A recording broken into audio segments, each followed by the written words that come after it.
Hi foodies. ఇప్పుడు బెండకాయ fry ఎలా చేసుకోవాలో చూద్దాం. ముందు గిన్నెలో బెండకాయలు వాటర్లో పెట్టి కళ్ళుప్పు వేసి కడిగేద్దాం. వేసి తీసిన తర్వాత కట్ చేసిన బెండకాయ ముక్కలు, ఒక 2 పచ్చిమిర్చి, ఒక రబ్బ కరివేపాకు, కొంచెం కొత్తిమీర పక్కన పెట్టుకుని స్టవ్ ఆన్ చేసుకుని పాన్ పెట్టి 2 టేబుల్ స్పూన్ ఆయిల్ వేసి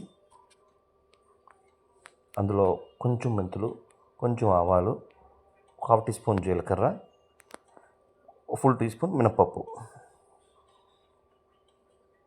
వేసుకొని అందులో వేసామా వద్దన్నట్టుగా అల్లం వెల్లుల్లి పేస్ట్ కొంచెం వేయండి.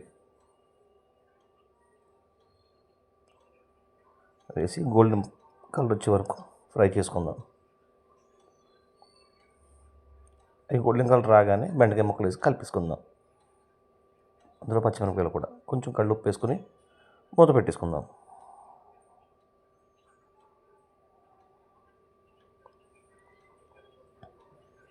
అంతేనండి. బెండకాయ ఫ్రై అది ఫ్రై అయిందో ఎలా తెలుస్తుంది అంటే జిగురు ఉంటుందండి. జిగురు పోయిందంటే బెండకాయ ఫ్రై అయిపోయినట్టేనండి. దాంట్లో కొంచెం కరివేపాకు రబ్బ, పసుపు, కొంచెం కారం వేసి కలుపుకుందాం. చూడండి జిగురు కనబడుతుంది కదా, జిగురు లేదు ఇప్పుడు. అంతేనండి, ఫ్రై అయిపోయినట్టే. ట్రై చేస్తారా? బాగుంటుందండి, ఒకసారి ట్రై చేయండి.